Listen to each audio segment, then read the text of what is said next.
दोस्तों हमारी ये जो धरती माता है वो भी एक विशाल जीवित प्राणी की तरह ही है और ये बहुत सारे ऐसे घटकों से मिलकर बनी है जो आपस में जुड़े हुए हैं। ये घटक लगातार एक दूसरे से संपर्क में रहते हुए जीवन को संभालने के लिए जरूरी परिस्थितियां पैदा करते हैं और जीवन को बनाए रखने के लिए सूक्ष्म जगत और इस विशाल ब्रह्मांड को एक साथ मिलकर काम करना पड़ता है। सूक्ष्म बैक्टीरिया से लेकर जंगल तक हर घटक की हमारी पृथ्वी में एक महत्वपूर्ण भूमिका है। हर घटक की इस ब्रह्मांड में बहुत इंपॉर्टेंट भूमिका है। लेकिन जरा सोचिए कि अगर आप डॉक्टर होते और पृथ्वी को एक जीवित प्राणी के रूप में देखते तो आप देख पाते कि उसकी जिंदगी आज खतरे में है। इंसानों के क्रियाकलाप के कारण जीवन का संतुलन लगातार बिगड़ रहा है। और दोस्तों अगर हमने अपनी आज हरकतें नहीं सुधारी तो जीवन को बनाए रखने की पर्यावरण की क्षमता खत्म हो जाएगी।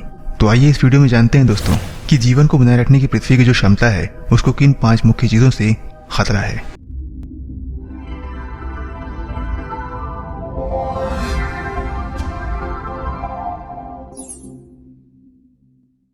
तो पहला है दोस्तों जैव विविधता की हानि।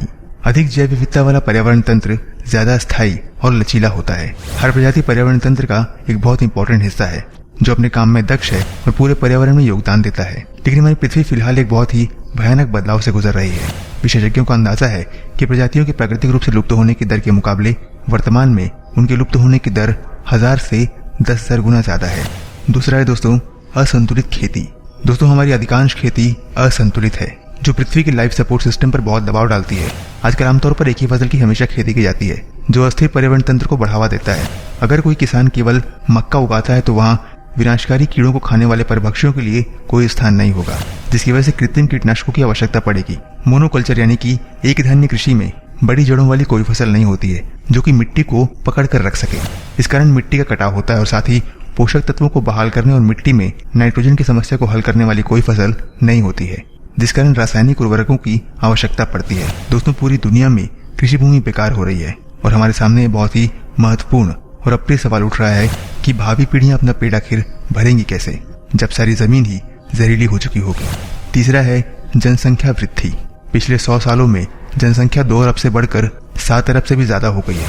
जनसंख्या बढ़ने के साथ साथ औद्योगिक क्रांति ने पृथ्वी के संसाधनों को खर्च करने में कोई कसर नहीं छोड़ी है। विकासशील देशों में अब भी जनसंख्या का आकार तेजी से बढ़ते रहने के कारण संसाधनों की मांग और भी ज्यादा बढ़ रही है और ये जो विकास है वो धरती माता के अंगों को खराब कर रहा है और धरती माता का जो लीवर है वो हमारे सारे विषैले कचरों को छानने में अब असमर्थ है और अब ये हमारे पेयजलों को दूषित कर रहा है। उसके फेफड़े अब शहरों के विशाल धुएं को संभाल नहीं सकते और इस वजह से वातावरण में गैसों का संतुलन लगातार बिगड़ रहा है। इस बात का ध्यान रखना दोस्तों हमारी जिम्मेदारी है कि कहीं धरती माता की मृत्यु न हो जाए। चौथा है जंगलों का नष्ट होना। पिछली कई सेंचुरीज के दौरान दुनिया के अधिकांश जंगल लगभग खत्म हो गए हैं। पेड़ हमें ऑक्सीजन देते हैं और जल को छानने और साफ करने का काम करते हैं। ये हवा भी शुद्ध करते हैं और खेतों में मिट्टी के कटाव को रोकते हैं और सबसे बड़ी बात ये हमको भोजन देते हैं और ये सब कुछ मुफ्त में दोस्तों। लेकिन जंगलों का जो नाश है वो पृथ्वी की क्षमता को गंभीर रूप से इफेक्ट कर रहा है या यूं कहूं कि नष्ट कर रहा है। और दोस्तों पांचवा और अंतिम है समाप्त होने वाली ऊर्जा का ज्यादा इस्तेमाल। औद्योगिक क्रांति की शुरुआत से ही खनिज ईंधनों का उपयोग बहुत तेजी से बढ़ गया है और दुखद बात यह है दोस्तों कि ये इस्तेमाल निकट भविष्य में कम होता दिख ही नहीं रहा है। आर्थिक विकास ने भी खनिज ईंधन आधारित ऊर्जा की मांग बढ़ा दी है। आप जरूर पूछ सकते हैं कि भाई इसमें गलत क्या है। खनिज ईंधन के जलने से कार्बन डाइऑक्साइड निकलता है जो न केवल हवा को प्रदूषित करता है बल्कि एक ग्रीन हाउस गैस भी है जिसकी असर से पृथ्वी के वातावरण में गर्मी बढ़ती ही जा रही है और इसी वजह से दुनिया भर के मौसम में भारी बदलाव हो रहा है और हमारा तथा हमारे ग्रह का भी अस्तित्व खतरे में पड़ता जा रहा है। तो दोस्तों ये थे वो 5 खतरे जो नाश कर सकते हैं धरती का। इन बातों को समझिए और इन सारी बातों को अपने दोस्तों के साथ शेयर भी कीजिए दोस्तों। उम्मीद करते हैं जानकारी आपके काम जरूर आएगी। कैसी लगी ये वीडियो हमें कमेंट में जरूर बताइए। इस वीडियो में दोस्तों केवल इतना ही। अगली वीडियो में फिर आपसे मिलेंगे किसी नई जानकारी के साथ। तब तक के लिए दीजिए हमें इजाजत। अपना ख्याल रखिए, हमारा इंतजार करिए। नमस्कार, जय हिंद दोस्तों।